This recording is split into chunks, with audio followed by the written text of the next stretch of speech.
Tá, então, em respeito a quem está aqui, né, independente de quanto estejam, a gente vai começar, beleza?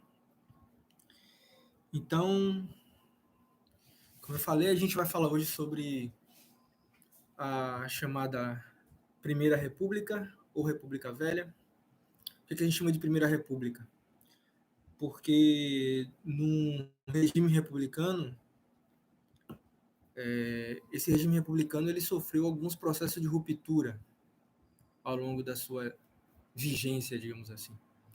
Desde o fim da monarquia e a proclamação da República, ocorreram uma série de rupturas institucionais.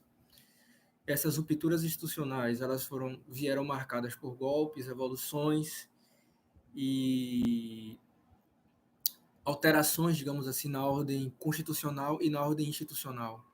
Por exemplo, essa Primeira República ela vai desde a proclamação da República em 1889 até 1930, quando ocorreu a chamada Revolução de 30, instituindo a Segunda República ou Nova República.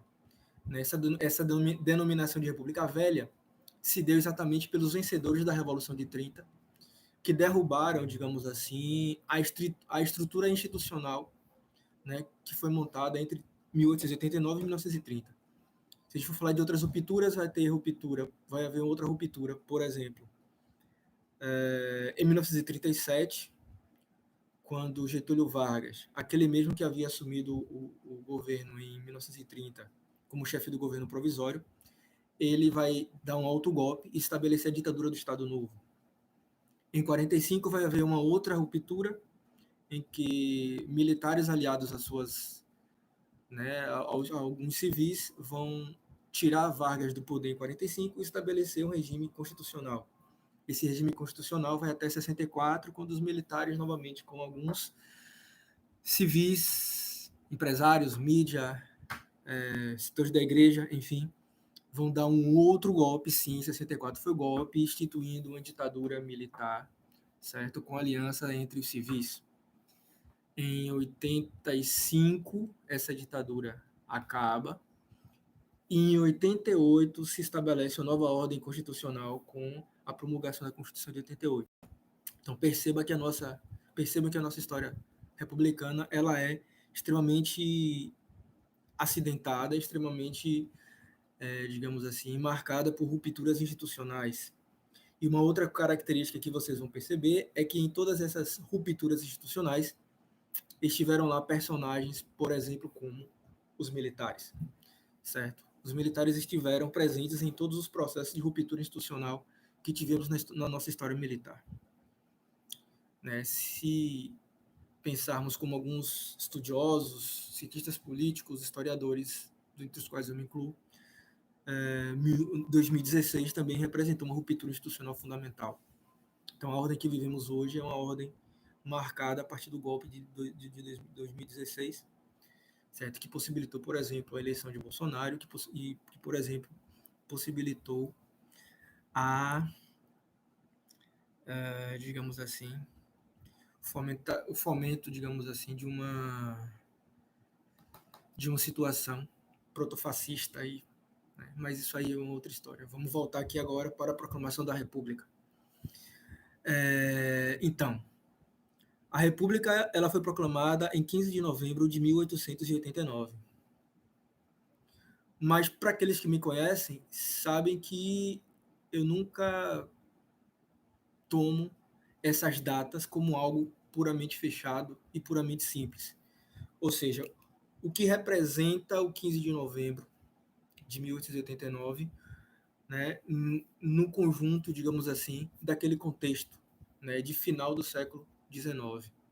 Ora, a proclamação da República ela foi representada em diversos quadros, em diversas pinturas, como algo pacífico, como algo marcado, né, pela presença, né, marcial do general, do marechal Deodoro da Fonseca, certo? E onde essa presença imponente marcial do Deodoro da Fonseca dá o tom, certo? De uma passagem, digamos assim, minimamente harmoniosa, né? E aí, um outro aspecto é a discussão sobre a natureza dessa proclamação, né? A natureza dessa república.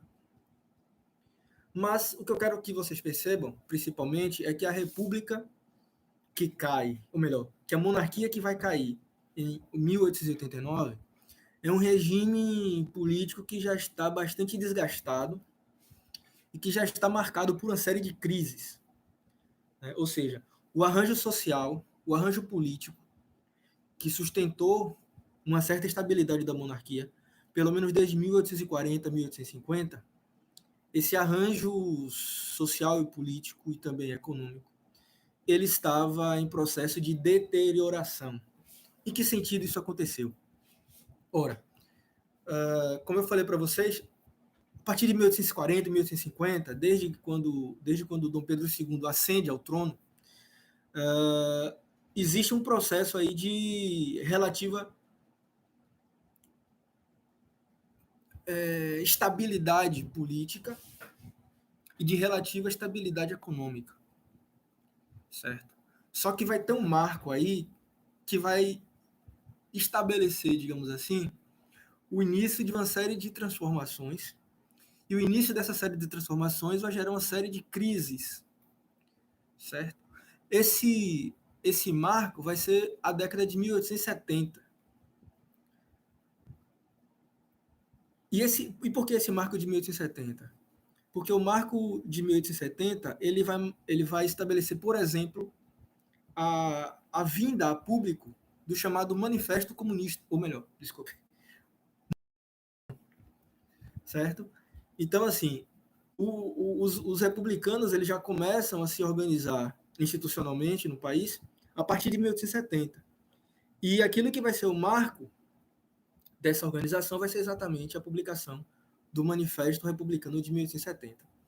Em 1873, vai se organizar aquele que será o partido mais poderoso da Primeira República, que vai ser o Partido Republicano Paulista. O Partido Republicano Paulista ele vai ser o representante político, certo? Daquele grupo econômico e social que vai se tornar cada vez mais hegemônico e mais dominante economicamente, já no final do Império, que vai ser aquele grupo formado pelos cafeicultores paulistas. Em 1870, por volta disso, também vai ser o final da Guerra do Paraguai. E a Guerra do Paraguai vai fazer ascender um outro grupo que também será relevante do ponto de vista da participação política, que serão os militares. Os militares eles saem da Guerra do Paraguai prestigiados, do ponto de vista militar, obviamente, porque eles ganharam a guerra. A despeito de todas as mortes, a despeito de todas as despesas que a Guerra do Paraguai gerou para o país, os militares saem da Guerra do Paraguai bastante prestigiados nesse sentido. Por outro lado, eles se sentem desprestigiados por aqueles que estão no poder. Ou seja, os militares consideram-se preteridos do ponto de vista econômico e do ponto de vista do prestígio social dentro da organização social e política do Império.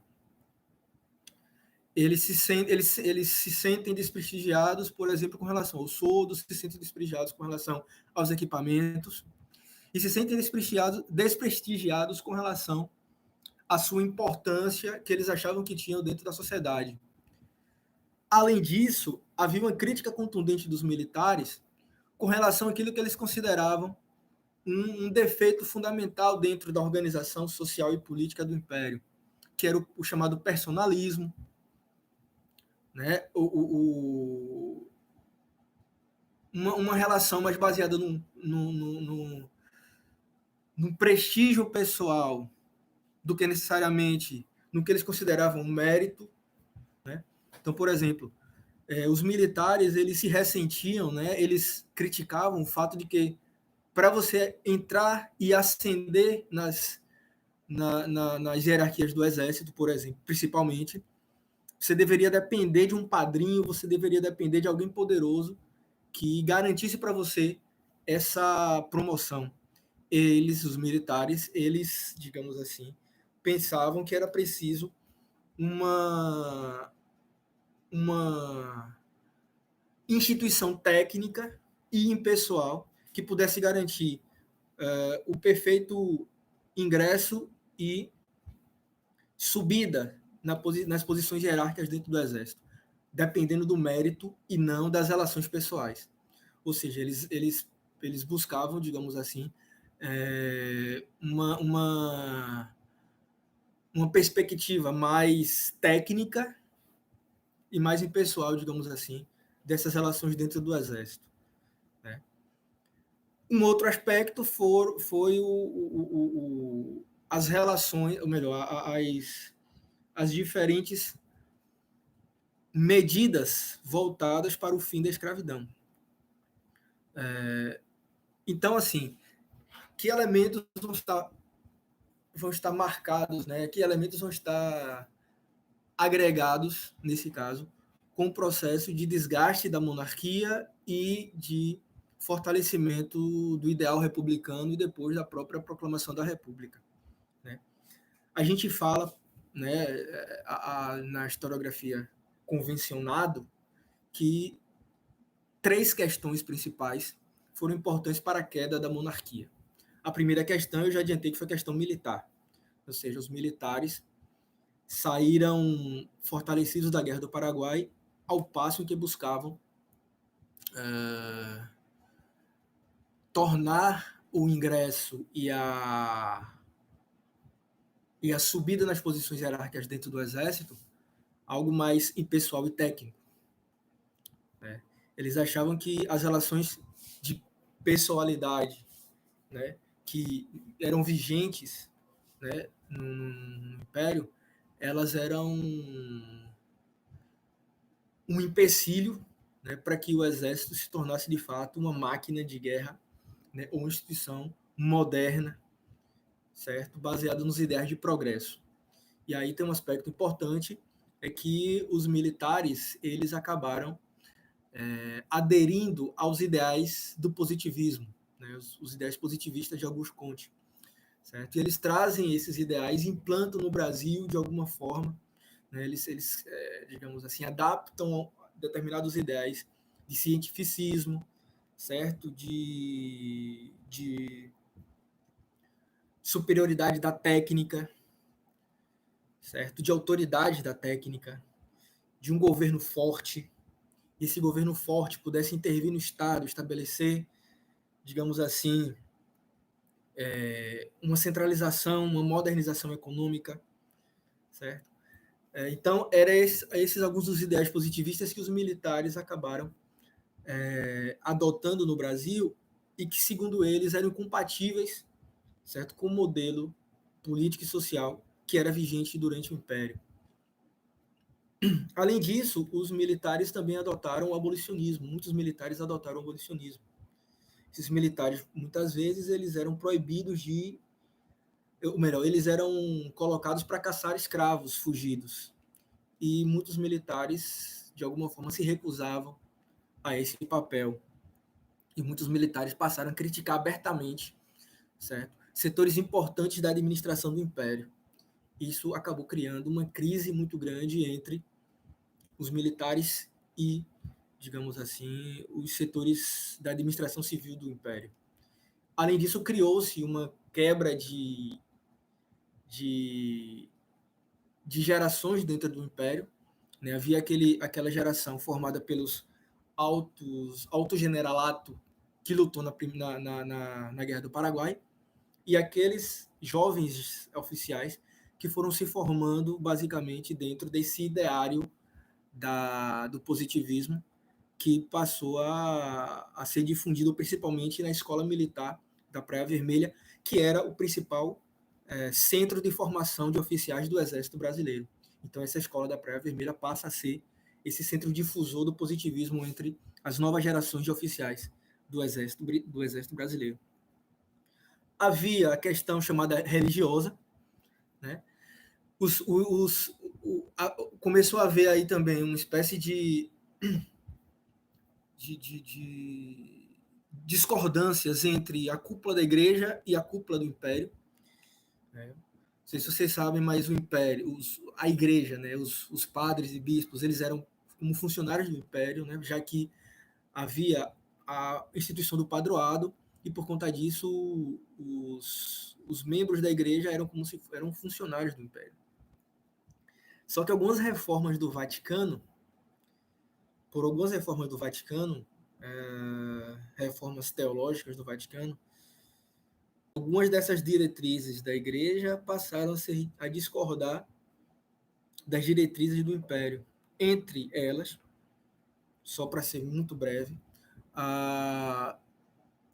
determinados membros da igreja começaram a criticar a maçonaria. Só que membros importantes do governo e o próprio imperador eram maçons. Isso acabou gerando, certo, uma série de disputas que acabou culminando na prisão de 2 bispos importantes da igreja, o que acabou estremecendo a relação entre um sustentáculo fundamental do império, que era a igreja, e o próprio império. E a outra é a chamada questão da escravidão, né? Uma das principais razões de ser, se não a principal razão de ser do império, era exatamente o de sustentáculo da ordem social representada pela escravidão. Ou seja, quando vai se definir qual seria a forma de governo no Brasil, lá ainda no processo da independência,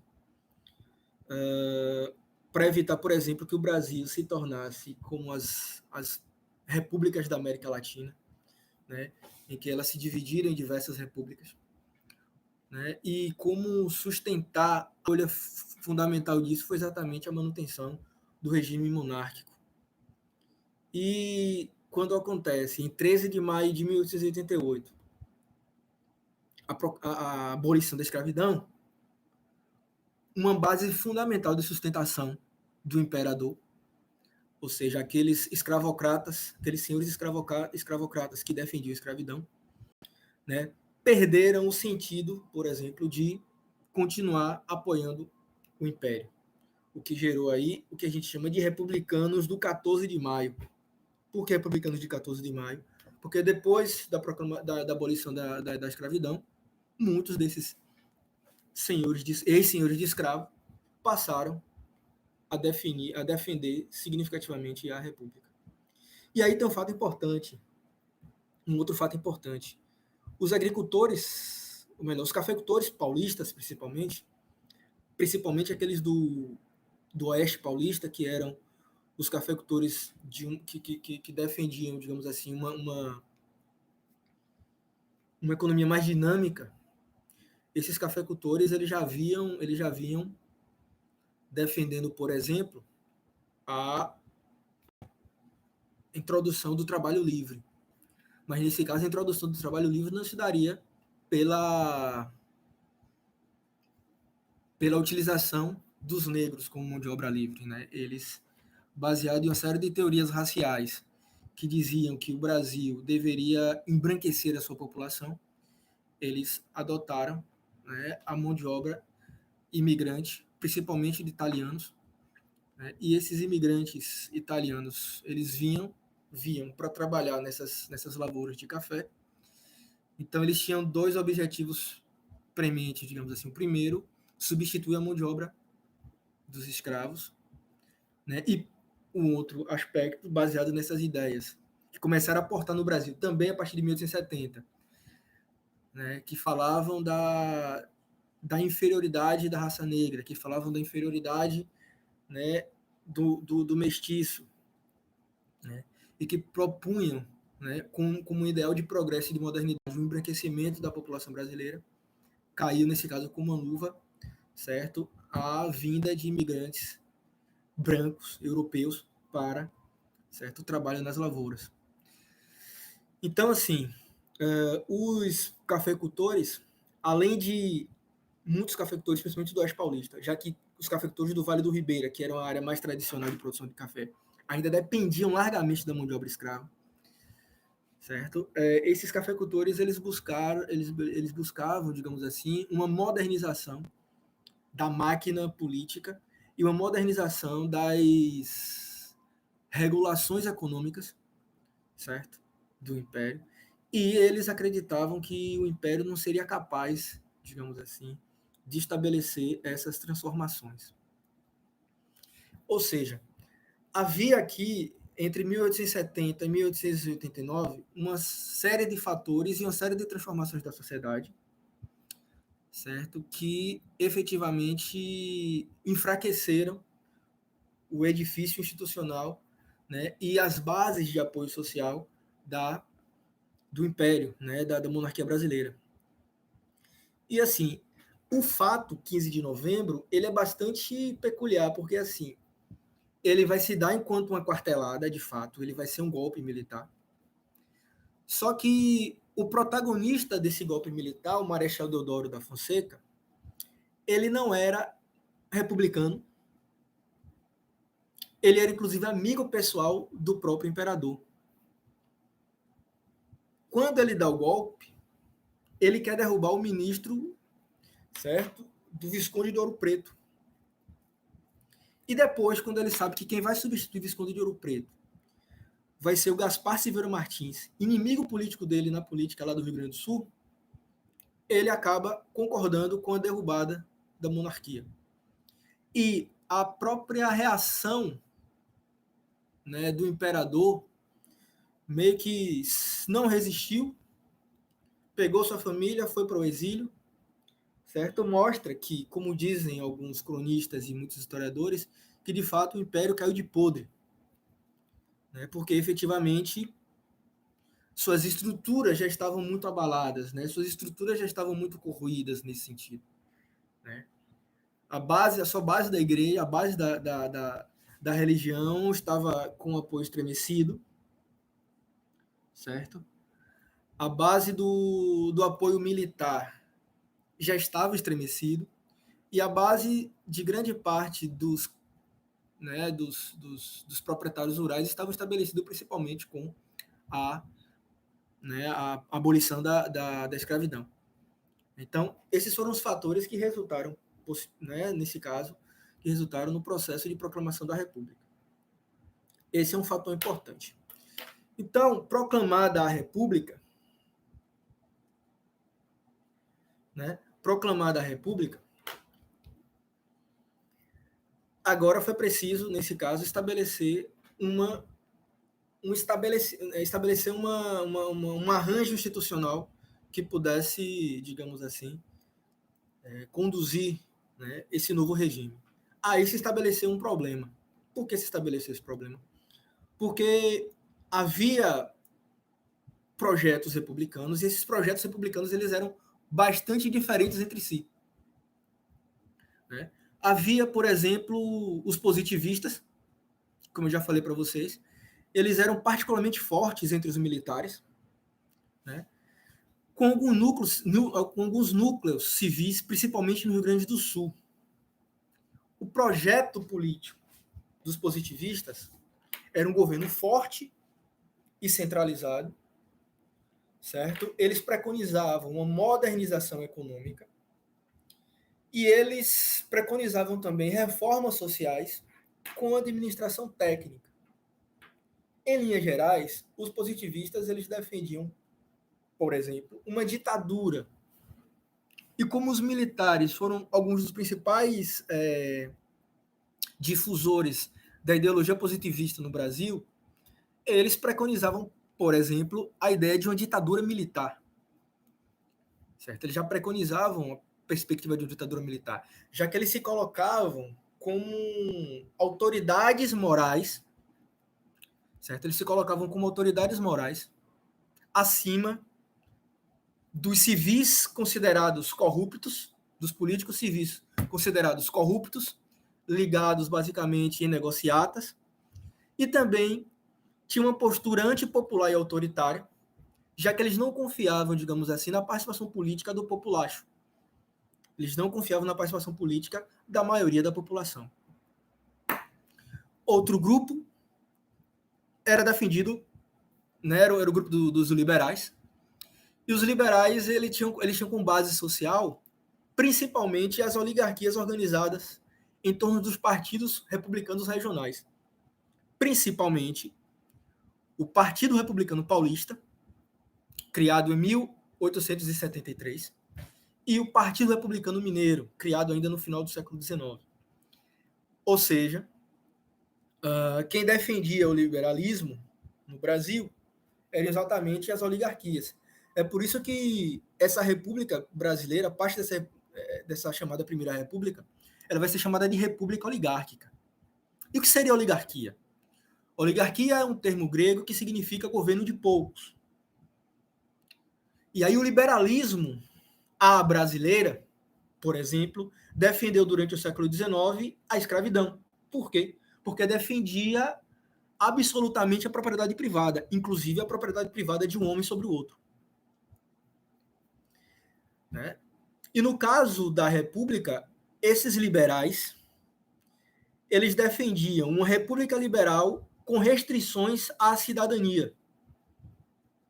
Ou seja, também os liberais defendiam um governo de notáveis, certo? Um governo dos melhores. E também não confiavam na participação política, certo? Não confiavam e não, digamos assim, concederam cidadania para parte fundamental da população brasileira. Isso vai ficar claro no Código Eleitoral, que vai excluir mais de 90% da população brasileira, certo? Do jogo eleitoral. Não estou falando nem da participação política, mas do jogo eleitoral, certo? Simplesmente aí das eleições. E havia um setor radical, o chamado de jacobinos. E o jacobino aqui tem uma relação direta com os jacobinos franceses, que eram aqueles setores mais radicais,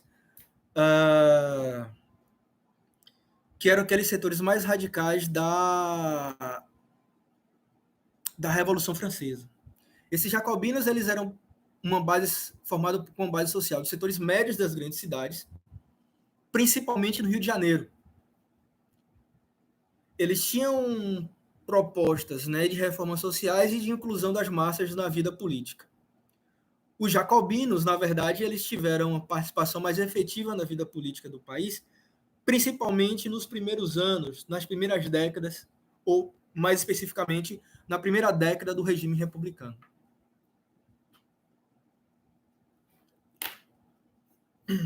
Então, esses eram os principais agrupamentos políticos que se reivindicavam como republicanos. Né? Os positivistas, forte entre os militares, né? Governo forte centralizado, modernização econômica, reformas sociais com administração técnica. Os liberais, a base social principalmente nas oligarquias, organizadas principalmente entre os grandes partidos republicanos. Né? Uma república liberal com restrição à cidadania eleitoral e civil também. E economia agroexportadora, baseada na economia agroexportadora. E os jacobinos radicais, que pressupunham, digamos assim, que propunham reformas sociais mais radicais e uma participação das massas na vida política. Então, vamos aos fatos. Essa república ela foi proclamada em 15 de novembro de 1889, certo? E essa república ela foi dividida em duas partes. A chamada República da Espada, que foi de 1889 até 1894, e a República Oligárquica, que foi de 1894 a 1930. Por que esse primeiro período da República foi chamada de República da Espada? Porque elas foram governar, essa República ela foi governada por dois generais, dois marechais. E essa República da Espada ela foi dividida também numa fase provisória, certo? Já que o Marechal Deodoro ele foi considerado aquele, né, ou seja, aquele que proclamou a República, a ele foi dada a honra, já que ele era, se não um militar mais popular, mas um dos mais famosos, mais populares do Exército. Deodoro ele foi o chefe desse governo provisório, que durou de 1889 até 1891, ou seja, foi da proclamação da República até a promulgação da primeira Constituição Republicana. Então, nessa fase provisória, a primeira coisa que se deu foi o cancelamento das instituições imperiais. Quais eram essas instituições imperiais? O poder moderador, o Senado vitalício e o Conselho de Estado. Eram essas instituições que davam ao Império um caráter conservador bastante forte. Olha só, o Conselho de Estado e o Senado, eles eram fictícios, ou seja, os membros eles só saíam mortos. Isso significa que a renovação dessas instituições era bastante devagar, era bastante lenta. O que fazia com que a máquina política desse império fosse bastante conservadora e fosse bastante resistente a qualquer tipo de mudança. Isso vai criar, por exemplo, uma série de contradições com os setores mais dinâmicos, tanto da política quanto da economia, representados pelos cafeicultores paulistas, que entre 1870, principalmente, e 1889, eles não mais se sentem representados por essa política. Enfim. E eles passam a governar por decreto, ou seja, essas instituições republicanas elas vão ser canceladas, elas vão ser extintas e Deodoro passa a governar por decreto. O outro aspecto importante vai ser a separação entre a igreja e o Estado. Vai ser a primeira vez que o Brasil vai se transformar em um Estado laico, né? Que efetivamente ao longo da nossa história isso teve idas e vindas, e agora é cada vez mais difícil que nós, digamos assim, concordemos que o nosso Estado é laico de fato. Ele pode ser laico ainda de direito na Constituição. Né? Mas, efetivamente, criou-se o casamento civil. Né? Mas, efetivamente, na prática, a Igreja Católica continuou sendo um esteio importante, principalmente das práticas de moralidade. Né? Então, separa-se a igreja do Estado, institui-se o casamento civil, institui-se o divórcio. Mas, efetivamente, o divórcio ele só vai ser colocado na prática na década de 70 do século XX, para vocês verem como setores importantes da sociedade brasileira são arraigadas às tradições. Né? A Constituição Republicana, a primeira, ela foi promulgada em 1891. O que é que dizia essa Constituição Republicana? O Brasil seria uma república federativa com autonomia para os estados, certo? E que sentido esses estados seriam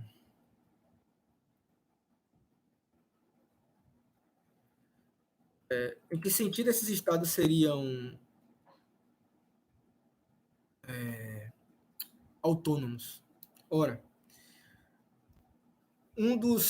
das justificativas, digamos assim, para que os cafeicultores paulistas, principalmente, defendessem com unhas e dentes o federalismo e a autonomia dos estados, seria exatamente que esses estados eles teriam autonomia, por exemplo, para estabelecer impostos, principalmente impostos de exportação, e nos estados. E aí, se a gente pensar que o Brasil era uma economia baseada, né, na agricultura exportadora, nos produtos agrícolas exportáveis, os estados ganhariam muito, certo, com os impostos sobre a exportação, sobre os impostos sobre a exportação.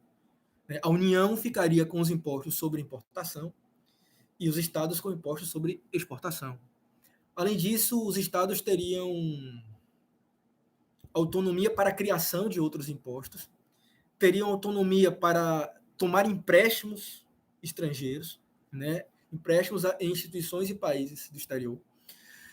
e também teriam autonomia para a criação de forças públicas, forças militares públicas, ou seja, os estados teriam autonomia para criar suas próprias milícias estaduais que pudessem garantir o poder dos seus próprios governadores e das suas próprias oligarquias estaduais. Né? Então, estabeleceu-se essa República Federativa com autonomia para os estados, estabeleceu-se 3 poderes: executivo, legislativo, que seria bicameral, formado pelo Senado e pela Câmara dos Deputados. O Senado deixaria de ser vitalício, e também o judiciário. Né? Essa Constituição ela foi fortemente influenciada pela Constituição dos Estados Unidos, tanto que o nome oficial do Brasil passou a ser Estados Unidos do Brasil, e a primeiríssima bandeira da República foi formada por uma cópia literal da bandeira dos Estados Unidos, apenas com a mudança das cores. Né? O voto, ele se colocou como voto universal masculino, excluindo-se, nesse caso, as mulheres, os menores de 21 anos, os analfabetos, os mendigos, os padres e os soldados. E essas restrições, na verdade, elas eram muito fortes. Por quê? Porque numa sociedade onde grande parte da sua população era formada por analfabetos, certo? Isso significa uma exclusão fundamental de grande parte da população. Cogita-se que a participação eleitoral ela se dava entre 2 a 5% da população brasileira, ou seja, era uma democracia absolutamente restrita, certo? Onde os poderes ficavam confinados nas mãos de um grupo bastante restrito, em que a massa populacional estava fora da cidadania política, certo? Uma outra questão é que o voto ele era aberto, ou seja, o voto ele era descoberto, como eles falavam. Isso dava margem a uma série de problemas que a gente vai discutir mais à frente, certo? As eleições também se colocaram como eleições diretas, já que no Império as eleições elas eram indiretas. A Constituição elegeu indiretamente o primeiro presidente e o primeiro vice-presidente. O presidente eleito foi o general Deodoro da Fonseca e o vice-presidente foi o general Floriano Peixoto. Já essa primeira eleição direta já representava a divisão das forças que representavam o início do regime, né, que digamos assim, representaram a instituição do regime. E, efetivamente, essa divisão de forças acabou gerando 10 anos, digamos assim, mais ou menos, de intensa instabilidade política, guerras civis, certo? Revoltas que varreram o Brasil, certo? De norte a sul. E aí, assim, essa primeira votação foi acirradíssima, que já dava mostras, digamos assim, né, das divisões das forças políticas que instituíram o regime republicano. Certo? Então, as oligarquias de um lado, os militares de outro, os jacobinos de outro, certo? Os liberais de um lado, os positivistas do outro, certo? Ou seja, aqueles que pensavam numa participação mais restrita de um lado, aqueles que participavam uma participação mais ampla do outro, ou seja, havia uma série de interesses e de grupos em disputa. E esses grupos em disputas, eles se representaram efetivamente, certo?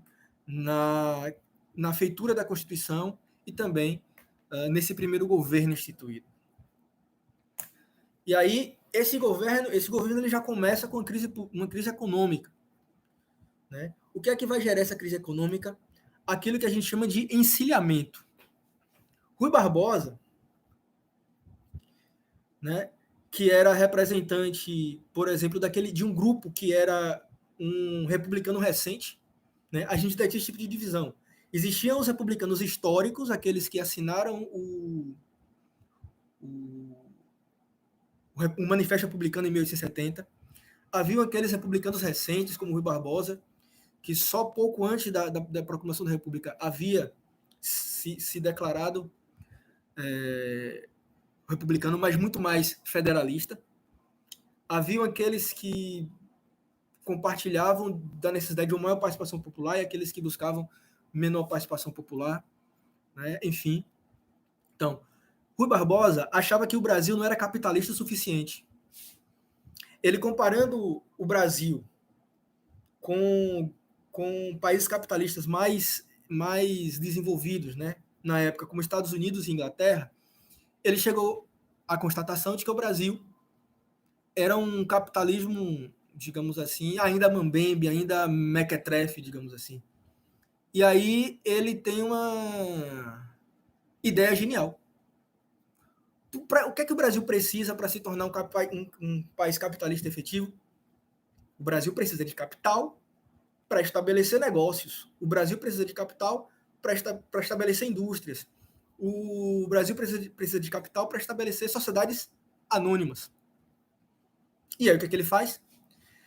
Ele tem a ideia genial de permitir que todos os bancos possam emitir dinheiro.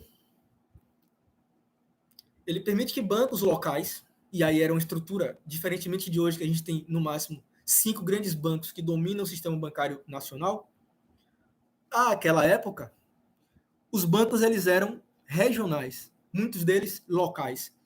E Rui Barbosa simplesmente permitiu que cada um desses bancos regionais e locais pudesse emitir moeda, sem reserva, apoiados apenas em bônus governamentais.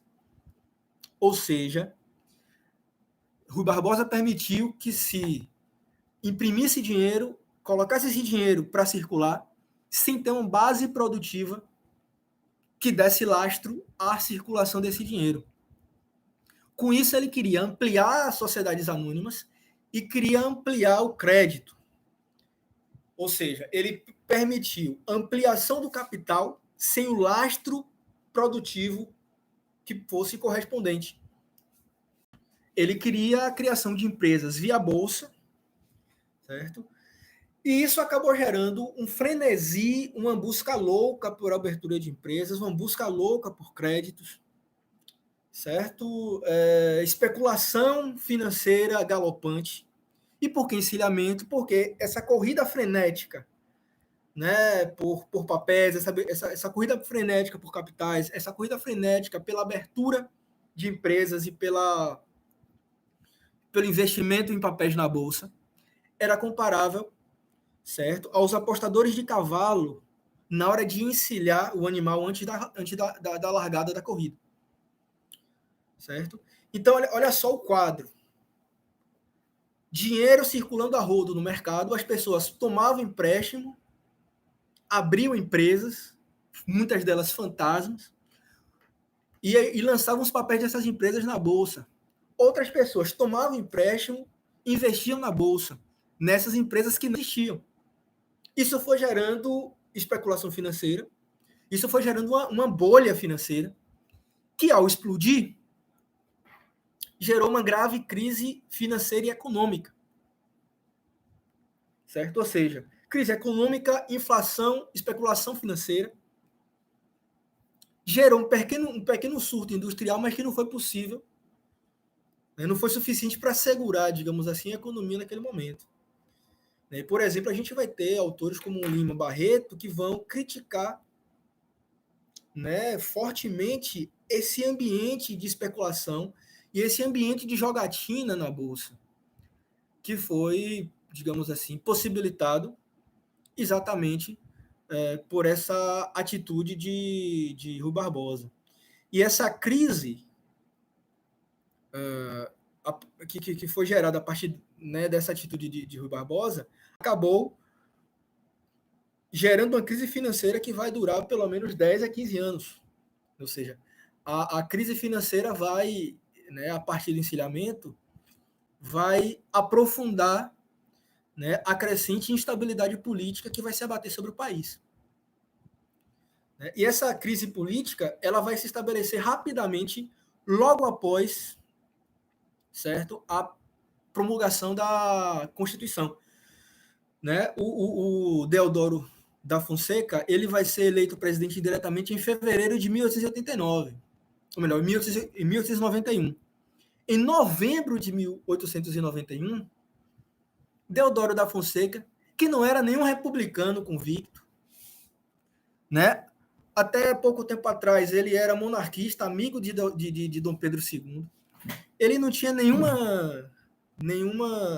compromisso com qualquer que fosse perspectiva democrática, com qualquer que fosse perspectiva, né, de divisão de poderes.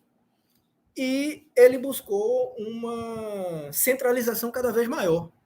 Ele buscou uma concentração cada vez maior nos poderes, nos seus próprios poderes.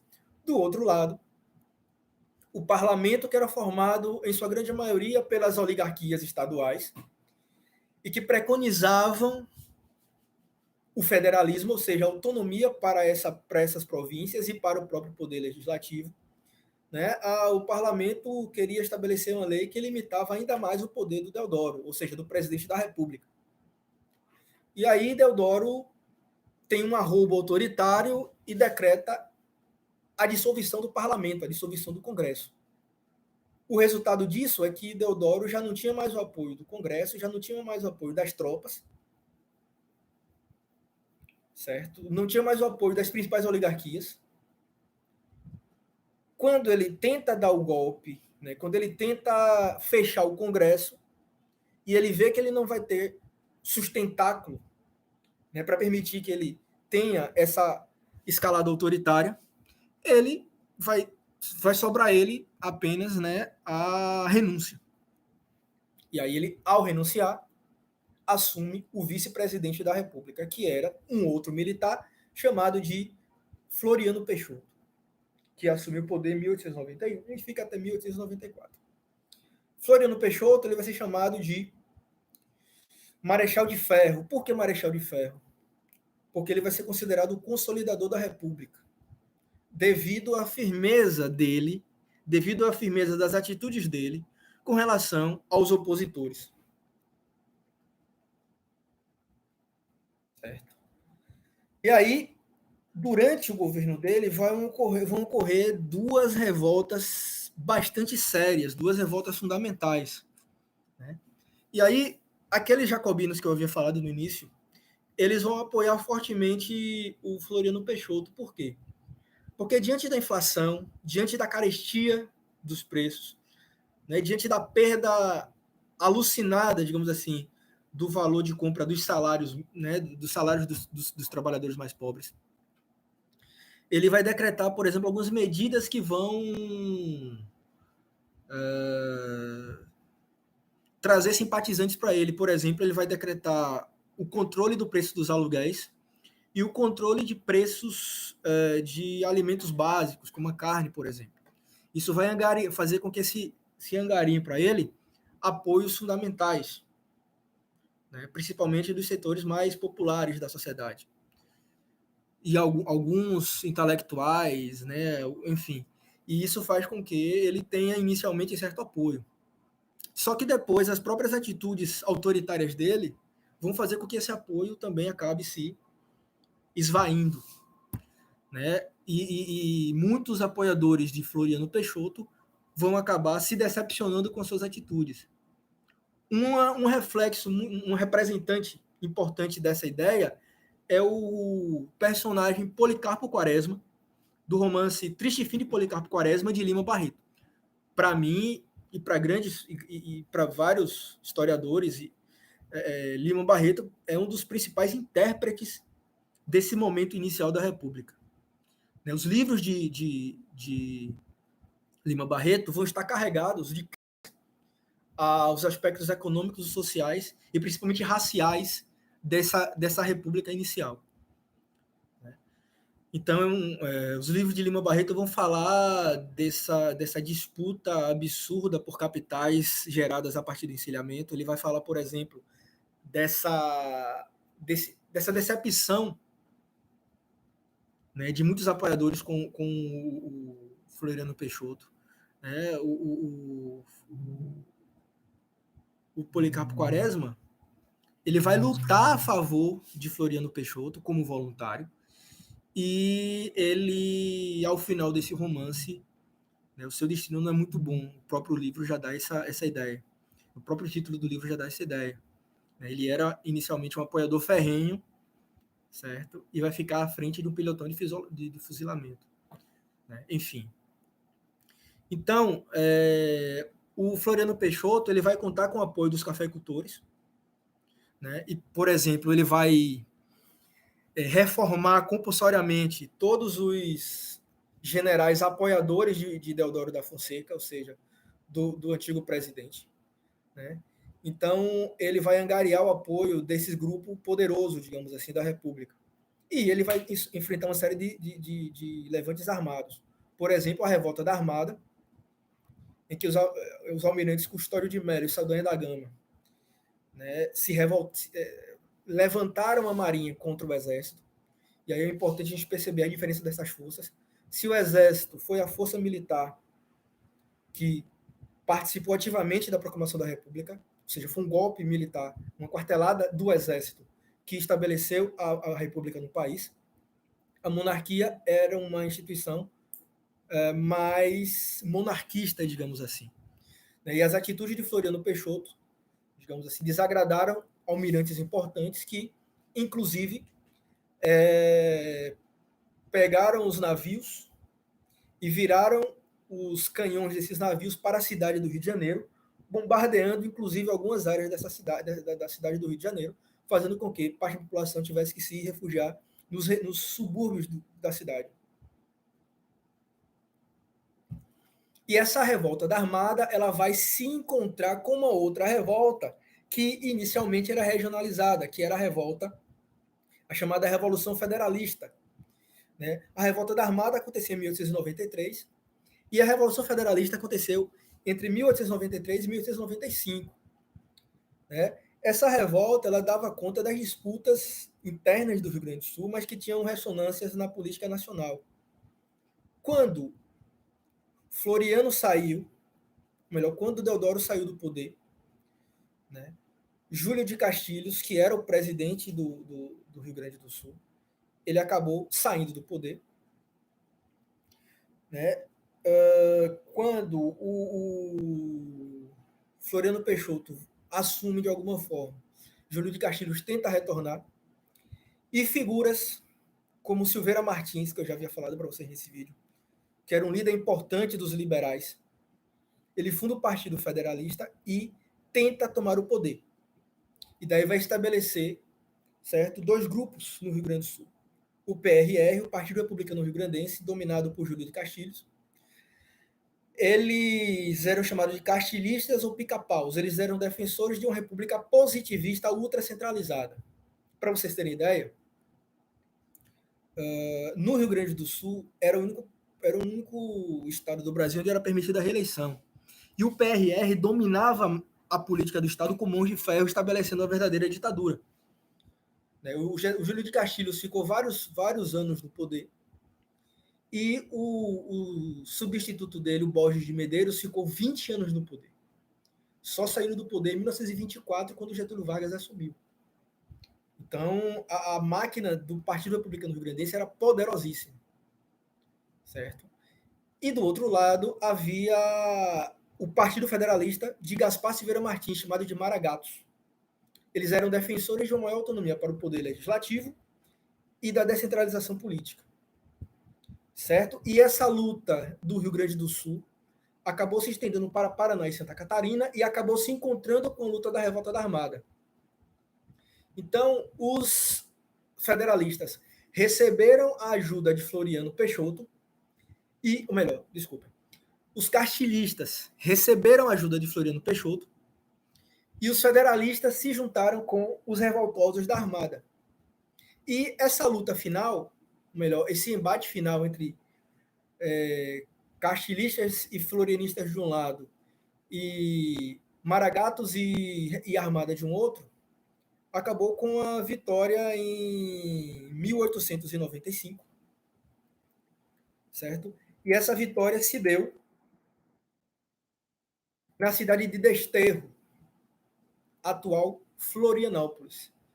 E aí o nome de Florianópolis tem a ver porque, efetivamente, as forças florianistas devastaram a cidade de Desterro, certo? E venceram essa guerra. E aí, então, assim, percebam como esse início foi absolutamente conturbado, né? Como esse início de poder de república foi conturbado, né? Um presidente que renuncia, um outro que enfrenta duas revoltas armadas. Se a gente pensar, o primeiro presidente civil foi Prudente de Moraes. Ele vai enfrentar, por exemplo, a revolta de Canudos aqui, que a gente vai falar né, numa próxima live. Então foi um período absolutamente conturbado. Em 1898, assume o poder um paulista, Campos Sales, certo? E ele tinha como principal meta resolver os problemas financeiros do Brasil. Mas ele disse que só poderia resolver os problemas financeiros do Brasil se ele resolvesse os problemas políticos, se ele acabasse com essa insegurança, né, essa instabilidade política reinante desde a proclamação da República. Ou seja, ele precisava dar conta, digamos assim, né, dessa instabilidade crônica que o país vivia desde a República. E aí, ele vai pensar, ele vai dizer o seguinte: eu preciso tirar a política da cidade do Rio de Janeiro, que é uma cidade que vivia em ebulição, em efervescência o tempo todo, e eu vou tirar a política da cidade do Rio de Janeiro e vou colocar essa política onde elas de fato acontecem, que será nos estados, ou seja, eu vou transferir o poder político dessa cidade e vou colocar na mão das oligarquias estaduais. E esse arranjo político ele foi dominado de política dos estados ou política dos governadores. O objetivo, na verdade, era estabelecer uma estabilidade política, desculpa a redundância, certo? E para que, a partir dessa estabilidade, o chefe do governo central pudesse ter tranquilidade, por exemplo, no que ele pensava que era estabelecer o saneamento financeiro e econômico do país. E era estabelecer relações de compromisso entre o executivo federal e os executivos estaduais, de modo a possibilitar a formação de um legislativo que fosse coeso no plano federal. Ou seja, ele precisava criar um mecanismo que o legislativo fosse, de alguma forma, concordante, talvez, se possível, preferencialmente dócil, ao presidente, para que o presidente pudesse estabelecer as medidas que achassem necessárias. Certo? E como é que ele foi pensando nesse arranjo? Primeiro, ele começou a articular essa política a partir de 3 grandes colégios eleitorais do Brasil. Quais eram esses 3 grandes colégios eleitorais do Brasil? Minas Gerais, São Paulo e Bahia. Certo? Eram aqueles que tinham o maior número de votantes e aqueles que tinham direito ao maior número de representantes no Congresso. E ele foi estabelecendo o compromisso, ele pensou, nesse caso, em promover o compromisso recíproco entre o presidente e os governadores dos estados, certo? Em que o primeiro, no caso, o presidente, não interferisse nos assuntos da política estadual e que os governadores tivessem a obrigação de providenciar em seus estados que os resultados eleitorais permitissem a composição de um legislativo, nesse caso, que fosse alinhado aos interesses da situação. Falando de outro jeito, simplificadamente, presidente, governador do estado. O presidente se comprometia a não interferir nos assuntos dos estados, ao passo que o governador se comprometeria a garantir a viabilidade da votação, né, de parlamentares que se comprometessem a apoiar as medidas do presidente. Certo? Ou seja, seria uma via de mão dupla aqui. O presidente não interfere na situação estadual e situação estadual garante a eleição de parlamentares que favoreçam os interesses do presidente. E esse acordo, ele teria um terceiro nível. um nível mais elementar, mais básico, digamos assim, né?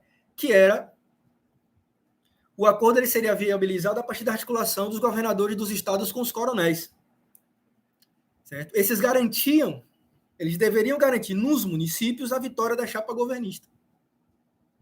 E aí, o que é que se utilizava? Recursos legais e extralegais, uso da força militar, certo? E estratégias diversas que formavam uma rede que visava, nesse caso, a articulação entre coronéis, governadores e presidentes, certo? Da República, para a concretização, certo? Da política dos governadores. Por exemplo, como é que um governador do estado garantia que um coronel viabilizasse a eleição daqueles que eles queriam? Por exemplo, liberando uma verba para fazer uma escola, liberando verba para fazer uma estrada, liberando verba para fazer uma ponte, garantindo para o coronel a possibilidade da nomeação de um parente ou de um apadrinhado ou de um agregado para um posto de trabalho nos quadros do Estado.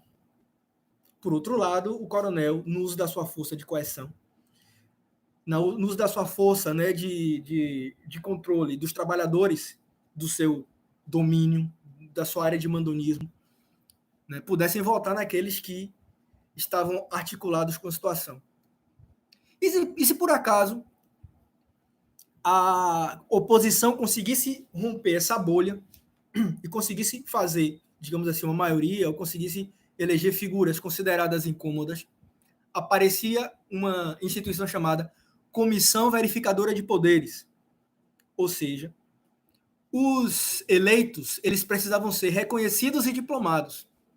Como não existia justiça eleitoral nessa época, quem garantia o reconhecimento e o diploma e a diplomação dos eleitos era essa Comissão Verificadora de Poderes, que em geral era formado pela maioria situacionista de cada uma das câmaras, seja nas câmaras municipais, nas assembleias legislativas ou na Câmara Federal. Ou seja, se algum oposicionista tivesse a condição de romper a bolha e romper todo esse esquema, ele seria barrado, digamos assim, na etapa final, que era a etapa de reconhecimento e na etapa de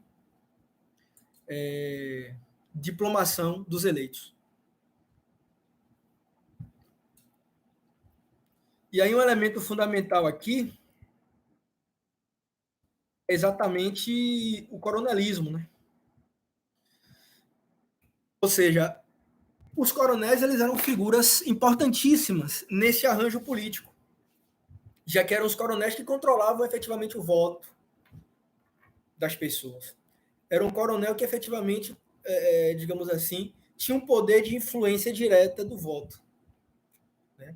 Os coronéis eles são fruto, digamos assim, em sua grande maioria, da formação da Guarda Nacional ainda durante o período monárquico, mais especificamente no período regencial. Certo? E o maior título, né, a maior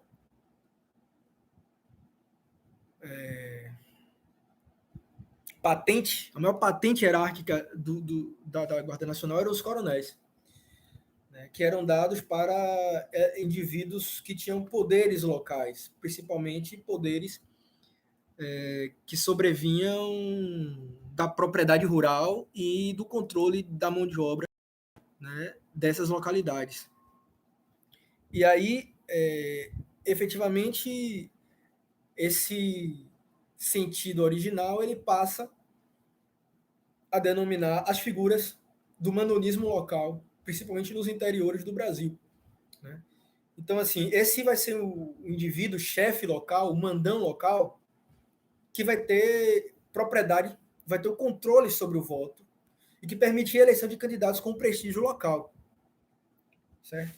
Então, esse coronel, esse mandão, ele vai ter o poder de influenciar ou de forçar o voto naqueles indivíduos que eles tinham essa capacidade, eles tinham um controle.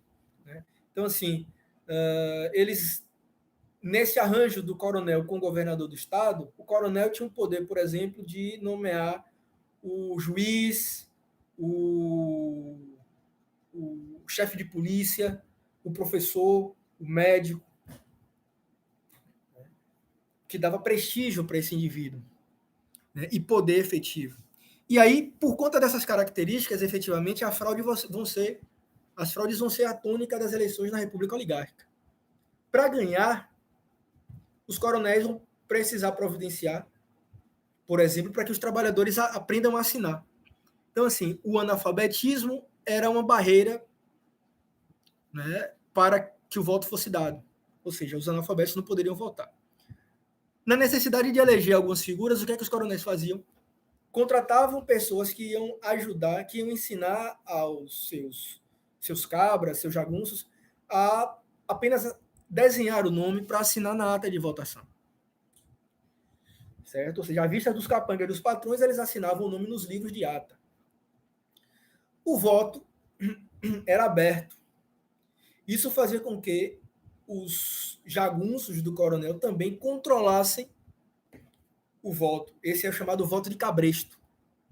Em outras ocasiões, os coronéis mandavam as favas qualquer tipo de melindre e simplesmente colocavam um preposto seu para preencher literalmente esses livros de ata. E nesses livros de atas poderiam vir nome de vivos ou nome de mortos, não importa. Essas eram chamadas eleições a bico de pena.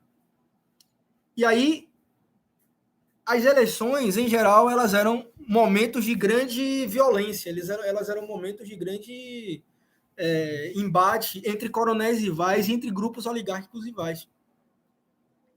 Certo? Em geral, geravam atas falsas, atas duplicadas, que gerava duplicação, né? De câmaras municipais, assembleias legislativas. Certo? E aí, assim, esse coronelismo ele vai ser um poder privado local, de âmbito municipal, e que ele vai se redefinir em função do federalismo. Essa prática do coronelismo ela não deve se confundir com as outras versões, né?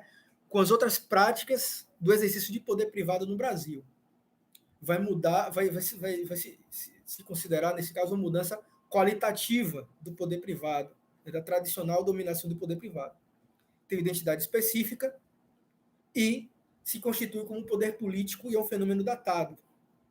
Né? Ou seja, é aquele momento ali específico onde naquele ordenamento, né, onde aquele ordenamento vai se dar, né, aquele ordenamento vai se organizar. Não é que depois da República Velha, da Primeira República, o coronelismo vai deixar de existir. Ele muda de figura, ele vai se estabelecer a partir de outras bases. É uma questão importante. Essa república, ela era institucionalizada, mas ela sempre estava em crise. Apesar de todo esse cerco, apesar de todas essas,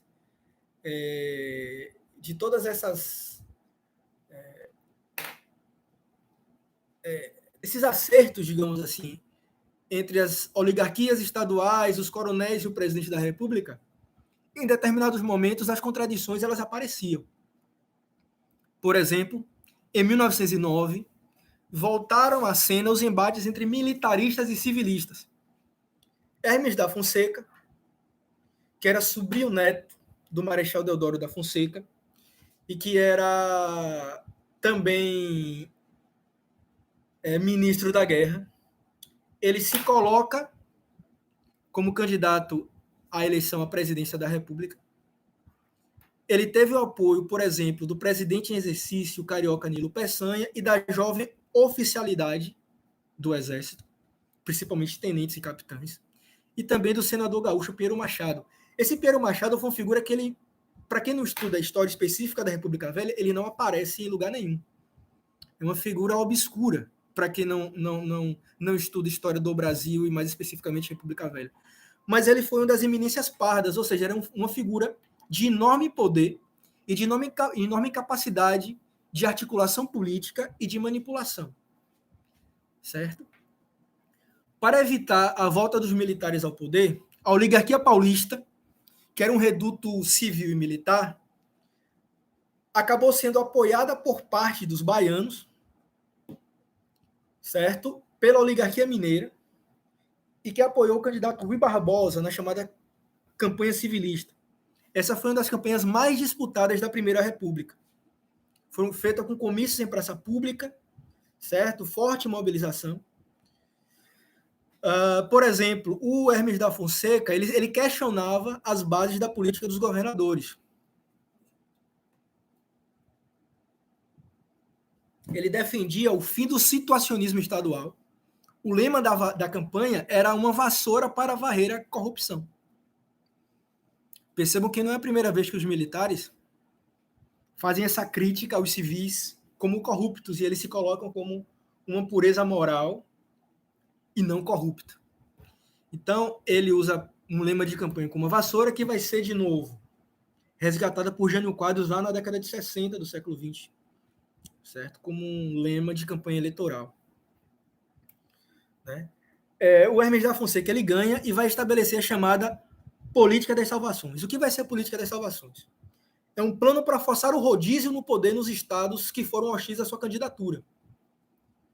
Certo? Ele estabeleceu uma série de manobras e articulações políticas e de intervenção militar em vários estados, que fez com que o governador fosse retirado do poder para que fosse colocado alguém ligado a ele. Na prática, em muitos estados, o que aconteceu foi que um grupo oligárquico acabou sendo substituído por outro de mesma origem social. Né? E aí, essa política das salvações ela foi desastrosa em diversos sentidos. E, na verdade, ao invés de resolver as instabilidades, ela acirrou essas instabilidades. Por exemplo, a política das salvações gerou a revolta de Juazeiro, quando a oligarquia dominante foi retirada do poder por Hermes da Fonseca e foi colocada uma outra oligarquia.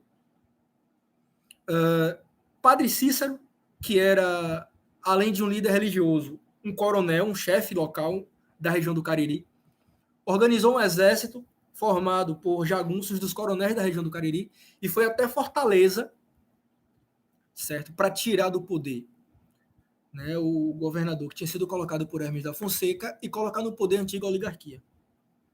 Eu vou tratar mais disso na próxima live. Na Bahia, olha só, gente, na Bahia, a política das salvações resultou no bombardeamento da cidade de Salvador. Na Bahia, o governador de então, Araújo Pinho, apoiava Rui Barbosa. A oposição, que tinha, entre outros, Luiz Viana e JJ Seabra, apoiou Hermes da Fonseca. Quando Hermes da Fonseca ganhou e foi feita uma eleição para o Estado, para o governo da Bahia, né? Olha só, as eleições para presidente foram em 1910, 1909 e 1910. As eleições para o governador do Estado foram em 1912.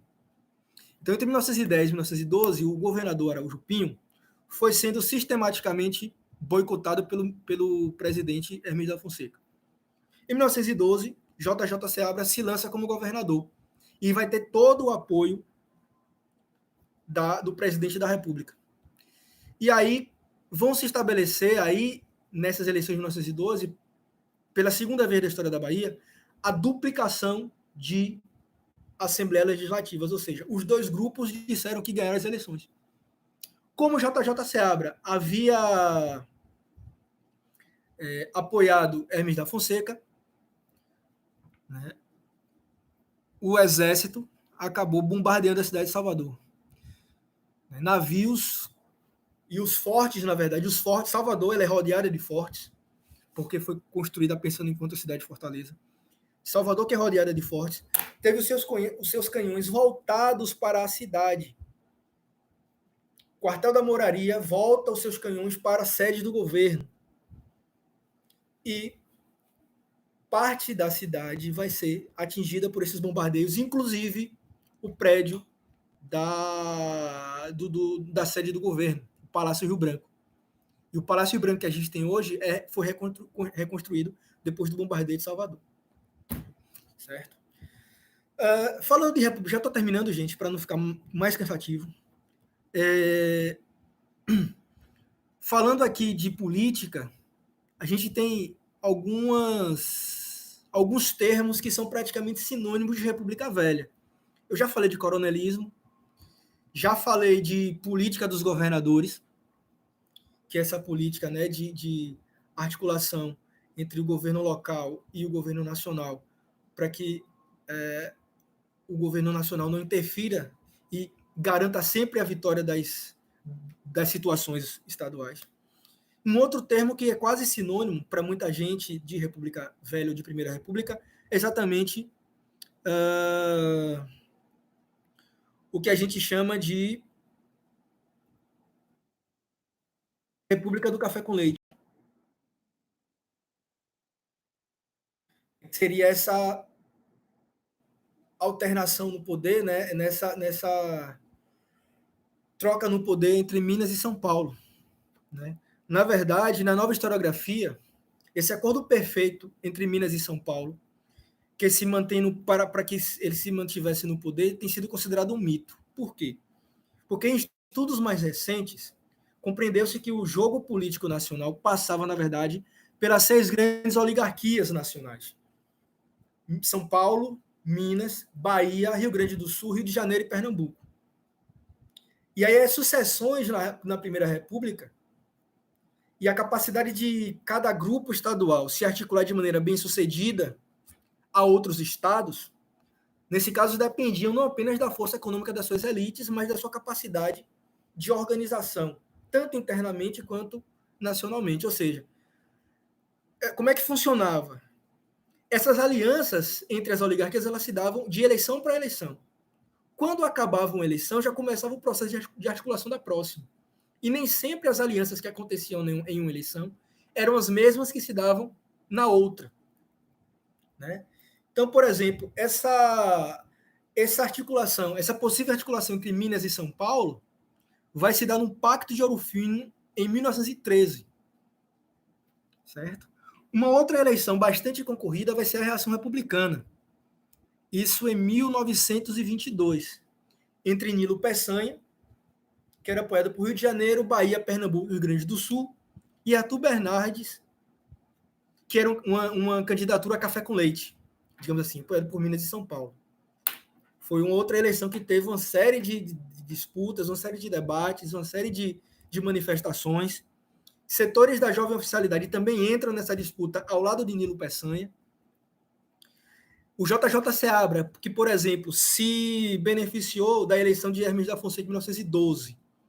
Aqui, em 1922, vai sair como vice-governador, ou como vice-presidente de Nilo Peçanha, e vai perder o seu prestígio no Estado. Ou seja, a depender de quem você escolha para apoiar numa eleição, vai dizer sobre o seu fracasso ou sobre o seu sucesso,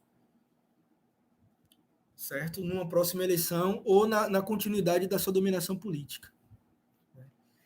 Então é isso. A próxima eleição, digamos assim, que vai ser marcada por uma série de debates e disputas mais acirradas, vai ser exatamente as eleições de 1929 e 30, onde a Aliança Liberal, capitaneada por Getúlio Vargas, depois vai desembocar na Revolução de 30, mas isso é uma outra história. Então, assim, do ponto de vista econômico, o principal produto vai ser o café. Era o principal produto de exportação. Respondia, digamos assim, pelo peso, pelo grande peso da exportação digamos assim, da balança comercial no Brasil. Só que o café estava entrando, em determinados momentos, entrando em decadência. Por quê? Porque havia a superprodução. Certo? Os cafeicultores eles sempre produziam mais e mais e mais, e isso fazia com que houvesse uma série de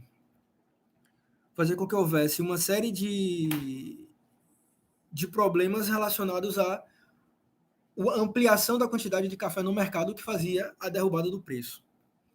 Mas um aspecto importante aqui foi o Funding-Loa. O que foi o Funding-Loa? O Brasil estava em crise econômica desde o encilhamento, desde 1889.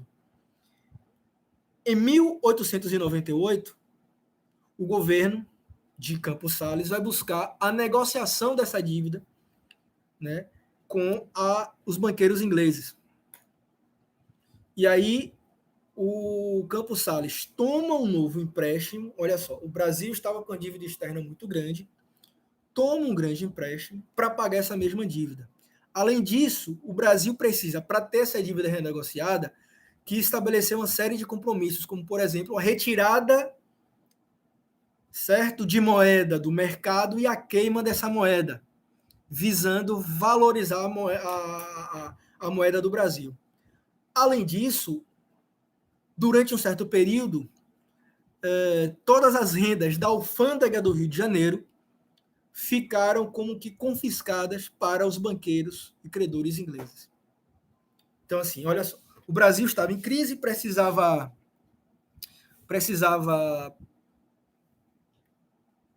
resolver esse problema, estava com problemas para pagar sua dívida externa, e para isso estabeleceu uma renegociação da dívida externa. Para renegociar essa dívida externa, os banqueiros ingleses fizeram uma série de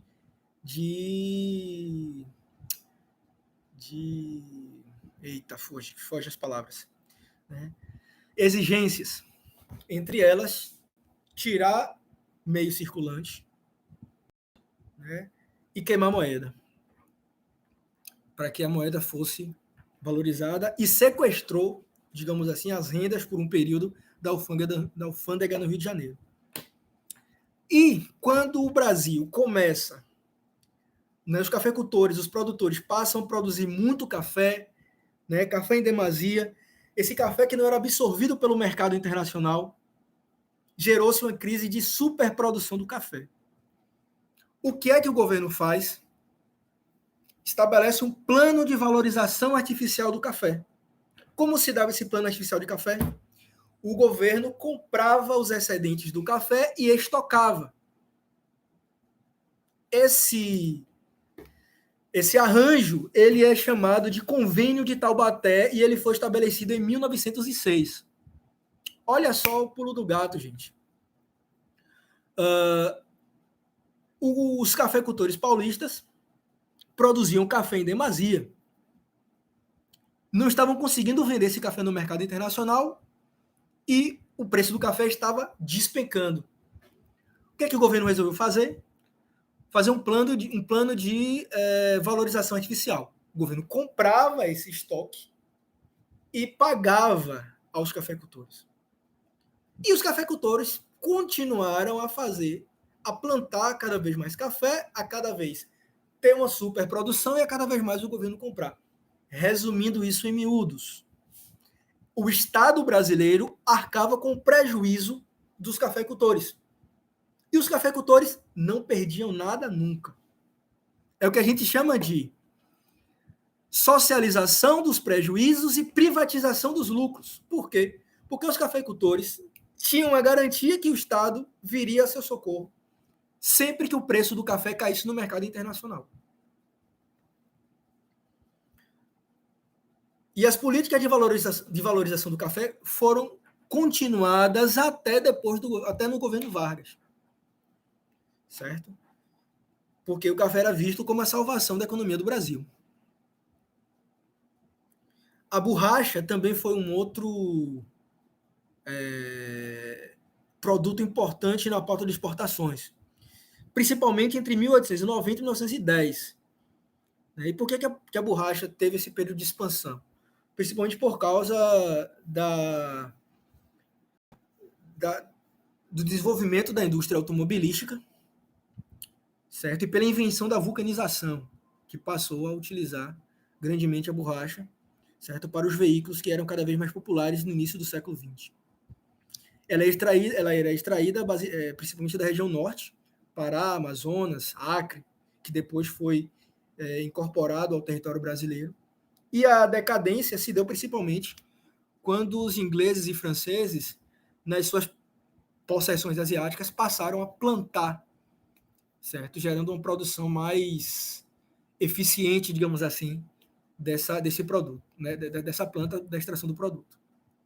O cacau era o terceiro produto, digamos assim, na porta de exportações mais importantes e teve uma importância muito grande durante a Primeira Guerra Mundial, entre 14 e 18.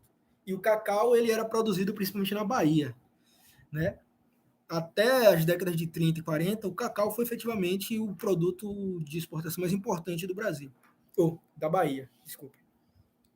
E havia demais produtos, né, digamos assim, com, café, com açúcar, o couro, o algodão, o mate, todos agrícolas de setor primário, mas que também se destinava efetivamente, certo, apenas à exportação, e nenhum deles em números expressivos. A industrialização teve um certo ganho, principalmente durante a Primeira Guerra Mundial, né? Já que durante a Primeira Guerra Mundial, produtos considerados essenciais para o consumo dos brasileiros deixaram de ser ofertados, principalmente por conta, né, da guerra e porque a Alemanha estabelecia uma série de ataques de submarinos para os navios que trafegavam no Atlântico, né, no Oceano Atlântico.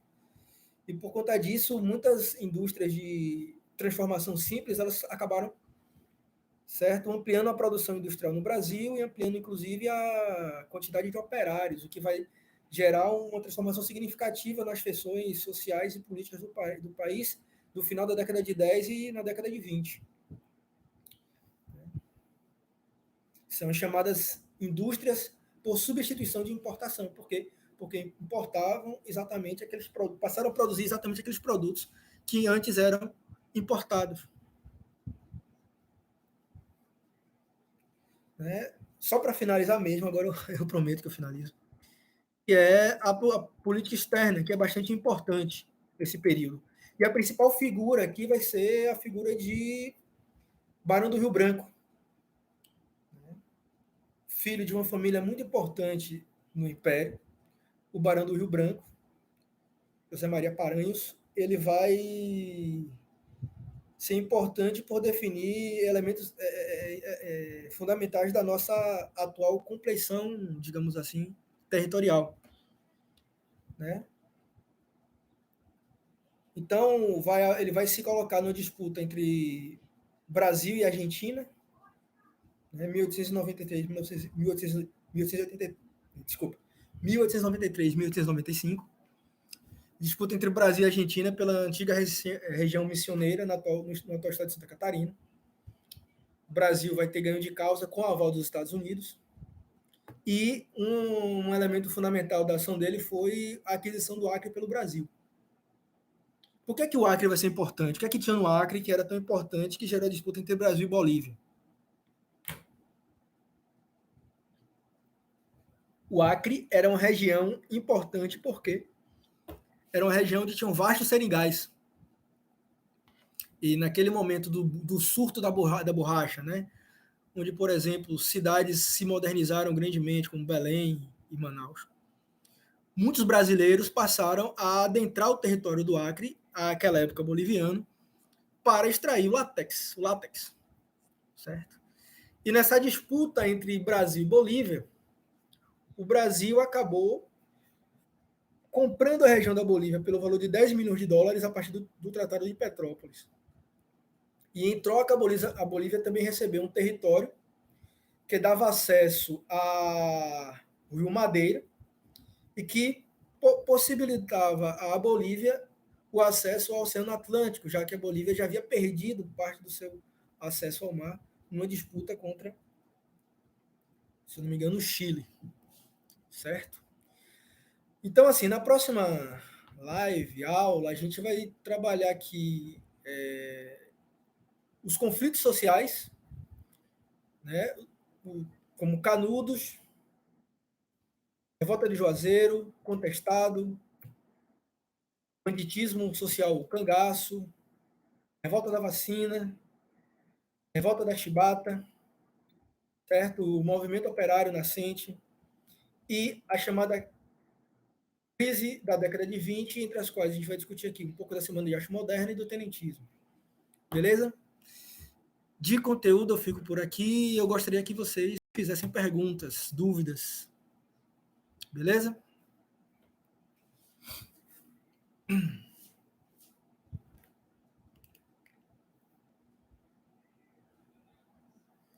E aí, gente, alguém tem alguma dúvida, alguma pergunta?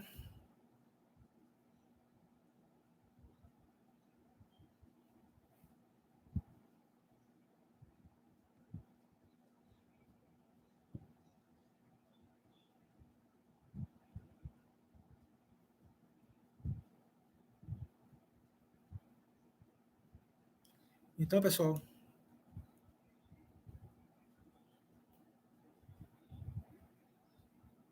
a não ter dúvida é porque não entendeu ou porque foi muito bem explicado?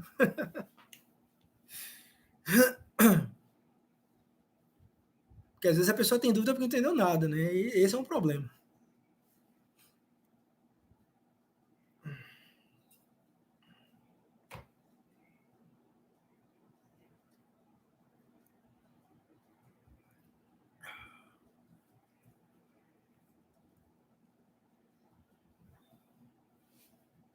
Tá certo, olha, se eu vou acreditar. Ô, Breno, só tira dúvida. Você é de Guanambi, né? Eu tava na dúvida.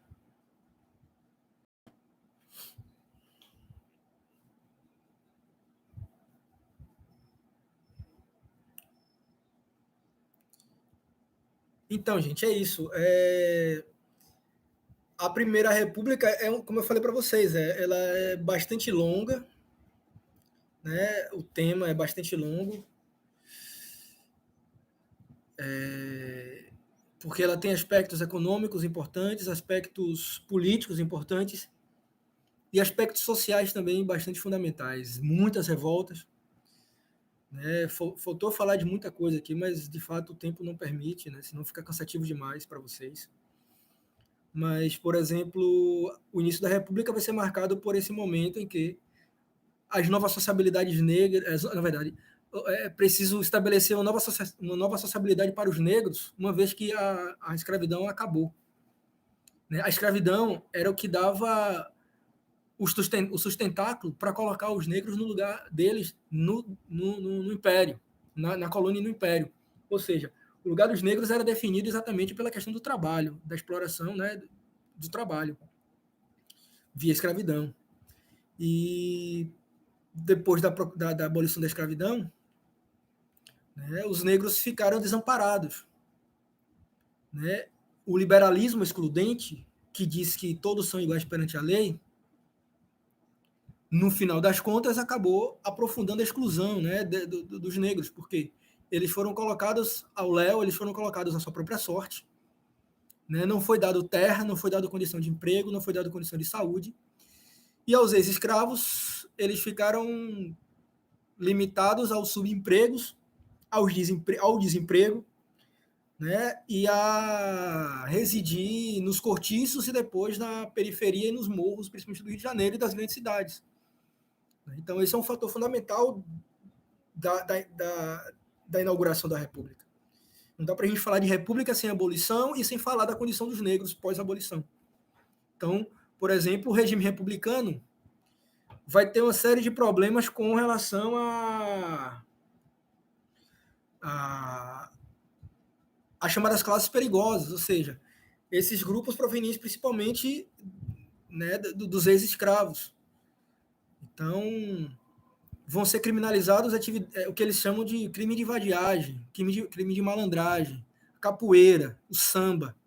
Todos esses elementos vão ser criminalizados porque, digamos assim, esses líderes da República, do regime republicano, eles têm verdadeira ojeriza por tudo que é popular e, consequentemente, por tudo que é negro, porque eles veem como espelho Paris, Londres.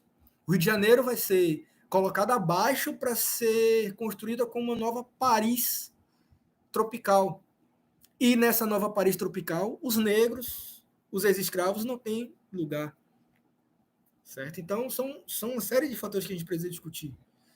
Né? E ao longo dessa república, o papel dos negros, dos mestiços, né, vai ser basicamente o papel de excluídos mesmo dessa república. E excluídos literalmente porque eles não podem participar dos ciclos, né, de poder, e as suas organizações e as suas manifestações políticas e culturais vão ser criminalizadas. A gente pode aprofundar isso na próxima live. Então, se vocês não têm mais perguntas, eu vou me despedindo por aqui. Muito obrigado pelos que ficaram até aqui, certo? Um grande abraço e até a próxima.